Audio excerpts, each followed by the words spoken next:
আসসালামু আলাইকুম রহমতুল্লাহি ওবরকাতুহু। সম্মানিত দর্শক, খবরটা খুব স্বাভাবিক। অন্তর্বর্তীকালীন সরকারের একজন উপদেষ্টা একটি বক্তব্য দিয়েছেন। বক্তব্যটা হলো যে ডিপ স্টেট পলিসি বা মার্কিন ডিপ স্টেটের যে থিওরি, এটা তো মোরালেস আমরা সবাই কম বেশি জানি। এবং আমাদের সরকার পরিবর্তন, নতুন সরকারের ক্ষমতা এবং গত ১৭টি মাস দেশে যে একটা অদ্ভুত অন্তর্বর্তীকালীন সরকার চলেছে, এটা মার্কিন ডিপ স্টেট পলিসির একটা প্রকল্প ছিল।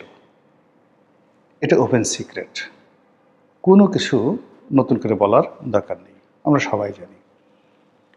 আর এটি যে মার্কিন ডিপ স্টেট পলিসির সরকার ছিল এবং যে সরকার শেখ হাসিনার সরকার, তার যে পতন হয়েছে, এটা আমরা মূলত ডোনাল্ড ট্রাম্প ক্ষমতায় আসার পর তার মুখ দিয়ে এই কথা যখন শুনলাম, তখন আমরা বললাম হায় হায় হায় হায়, এ কী হলো। এর আগে ডোনাল্ড লু, তারপর পিটার ডি হাস, তাদের যে তৎপরতা, ইমরান খানের পতন, পাকিস্তানের রাজনৈতিক অস্থিরতা, শ্রীলঙ্কার সরকার পতন, নেপালে যাকে বলা হয় একটা উত্তাল অবস্থা, এসব দেখে শেখ হাসিনার আর্তচিৎকার আমরা শুনতে পাচ্ছিলাম। আমাদের দেশের সবাই বলার চেষ্টা করছিল এরপরে বাংলাদেশ, কিন্তু আমরা আসলে সতর্ক হতে পারিনি, নিজেদেরকে নিয়ন্ত্রণ করতে পারিনি, অথবা পুরো পরিস্থিতি আমাদের অনুকূলে রাখতে পারিনি, ফলে যা হবার তাই হলো। এখন এই যে ডিপ স্টেটের সময়টিতে কি হয়েছে, যেটি বলা হয়ে থাকে আমেরিকা অর্থ দিয়েছে, অস্ত্র দিয়েছে, তারপর সেই অস্ত্র দিয়ে মানে ইমিডিয়েট মানে আন্দোলন হচ্ছে, লড়াই হচ্ছে, সেই সময়টাতে মারাত্মক কিছু দুর্ঘটনা ঘটানো। আর যদি ফেল হয় তাহলে আইএসের মতো, তালেবানের মতো দীর্ঘমেয়াদে, বা বোকো হারামের মতো, হুতিদের মতো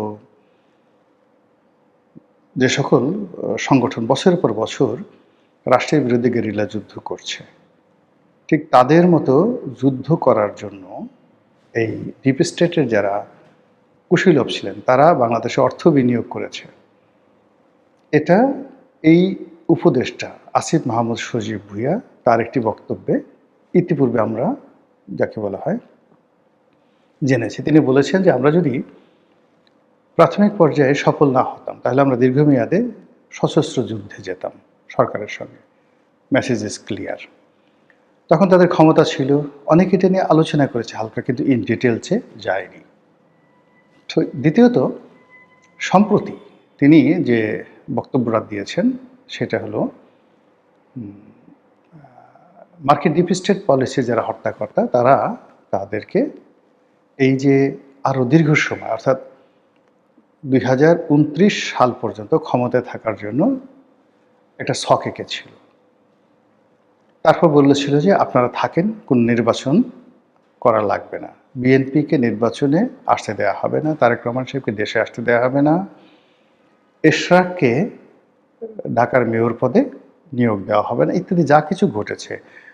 5 বছর ক্ষমতায় থাকা, 50 বছর ক্ষমতায় থাকেন, আজীবন ক্ষমতায় থাকেন, এই যে ডক্টর মোহাম্মদ ইউনূসের যে বক্তব্যগুলো, এগুলোর সঙ্গে যে একটা ডিপ স্টেট পলিসির গ্রিন সিগন্যাল ছিল, সেই গ্রিন সিগন্যালটি এই সময়টাতে আসিফ মাহমুদ সজীব ভুঁইয়া ফাঁস করে দিয়েছেন। আচ্ছা, আমরা তো আসলে দার্শনিক হিসেবে খুব কমই দক্ষ। মলম বিক্রির বিজ্ঞাপন, জারি গান, সারি গান, তারপরে বানরের নাচ, পুতুল নাচ, এগুলো আমার খুব প্রিয় বা আমাদের প্রিয়। কিন্তু ঘটনার পেছনে যে ঘটনা থাকে, সেই জিনিসগুলো দার্শনিকতার দৃষ্টিকোণ থেকে চিন্তা ভাবনা করার মতো মানুষ আমাদের দেশে খুবই অল্প। ফলে কি হলো, অতীতে যে ঘটনাগুলো শেখ হাসিনার জমানাতে শুনেছি, আমরা ভাবিনি, চিন্তা করিনি এটার পরিণতি কী হতে পারে। ক্ষমতাসীনরাও চিন্তা করেনি, বিরোধী দলও চিন্তা করেনি। ডক্টর মোহাম্মদ ইউনূসের জমানাতে আমরা যারা কথা বলেছি বা যে সকল ঘটনা ঘটেছে, সেগুলোর effect, after effect, side effect কী হতে পারে, ডক্টর ইউনূস এবং তার সঙ্গী সাথীরা যেভাবে চিন্তা করেননি, দেশ জাতীয় চিন্তা করেননি। আবার এখন তারেক রহমান সাহেব ক্ষমতায় আসছেন, মনে হয় যেন একেবারে 2041 সন পর্যন্ত ক্ষমতায় থাকবেন, তারপরে তার স্ত্রী ক্ষমতায় আসবেন, তার স্ত্রীর পর তার সন্তান জায়মা রহমান ক্ষমতায় আসবেন, এরপরে নাতিপুতি যারা আছে তারাও ক্ষমতায় আসবেন। ঠিক এইরকম একটা আত্মবিশ্বাস নিয়ে বিএনপি যখন এগুচ্ছে, তখন হঠাৎ করে আসিফ মাহমুদ, সজীব ভুঁইয়া এই মার্কিন ডিপ স্টেট পলিসির কথা কেন বললেন? আমরা এটা নিয়ে আলোচনা করছি, সমালোচনা করছি, কিন্তু এর পিছনে যে একটা বিরাট থ্রেট আছে, হুঁশিয়ারি আছে, হুমকি আছে, এই হুমকির কথা আমরা কেউ চিন্তা করছি না। আমার ক্ষুদ্র বুদ্ধিতে মনে হচ্ছে যে এই আসিফ মাহমুদ, সজীব ভুঁইয়া, আমরা তাকে হাঁস বালক, আমরা তাকে ওয়েস্টিন বালক ইত্যাদি বলে ঠাট্টা মস্করা করি, কিন্তু সবার আগে বুঝতে হবে, মানে আপনারা একটা বিখ্যাত হিন্দি সিনেমা আছে সরফরাশ, নাসিরুদ্দিন শাহ এবং যাকে বলা হয় আমির খান, অসাধারণ একটা সিনেমা অভিনয় করেছেন। সেখানে নাসিরুদ্দিন শাহ মূলত একজন গজল শিল্পী থাকেন, কিন্তু তিনি আন্ডারওয়ার্ল্ডের ডন।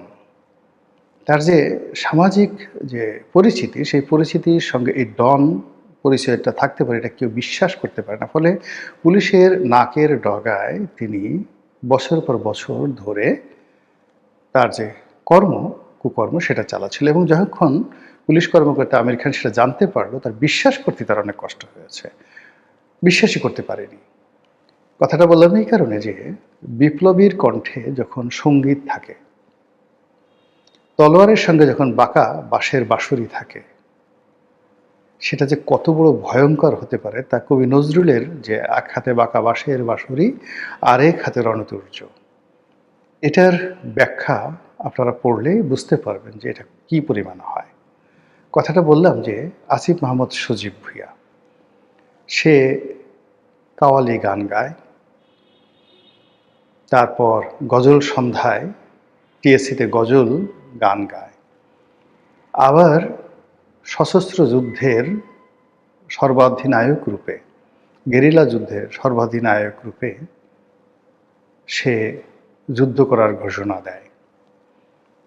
সে বাংলাদেশের সবচেয়ে পাওয়ারফুল কয়েকটা মিনিস্ট্রি একত্রে চালায় 17 মুহূর্তের প্রচণ্ড প্রতাপে। এবং তখন আসিফ মাহমুদ, সজীব ভুঁইয়ার সামনে কেউ দাঁড়ানোর সুযোগ পায়নি।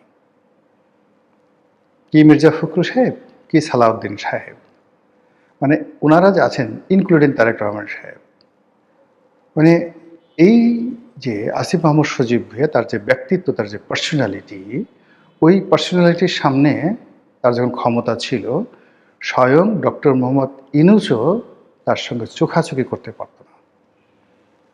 সে হাসতেও না, শুধু কাজ করে যেত, কথা খুব কম বলতো, সবগুলো তার সিদ্ধান্ত ছিল।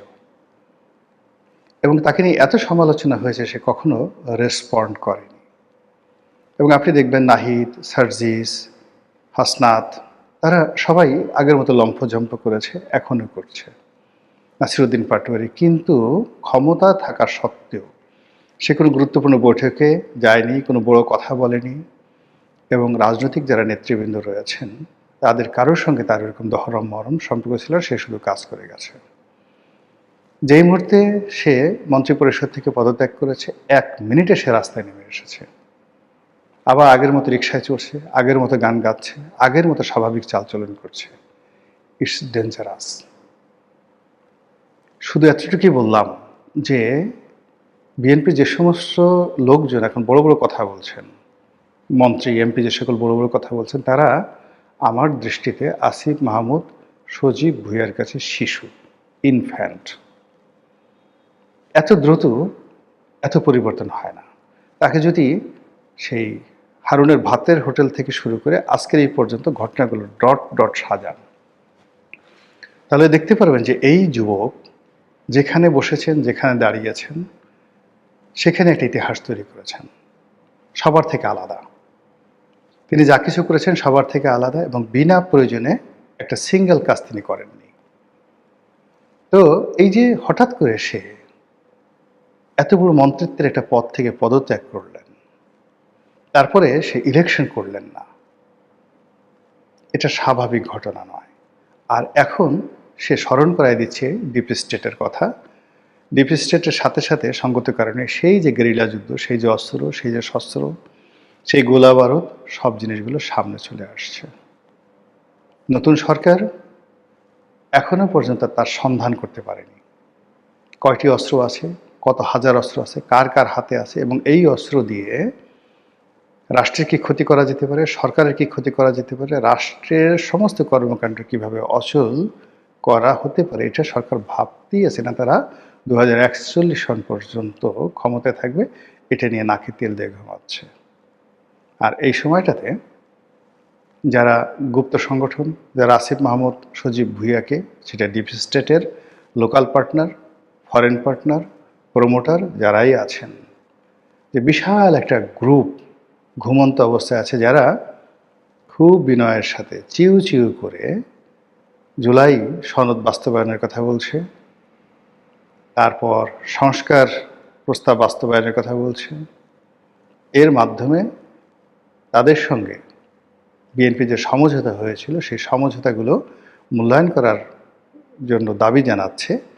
এই দাবির মধ্যে হঠাৎ করে ডিপ স্টেট আসা মানেই ডু ইট, ইমিডিয়েটলি এই কাজগুলো আপনারা করুন, আদারওয়াইজ আমরা আমাদের মতো আগের জায়গায় ফিরে যাব, দুই চোখে অন্ধকার দেখবেন।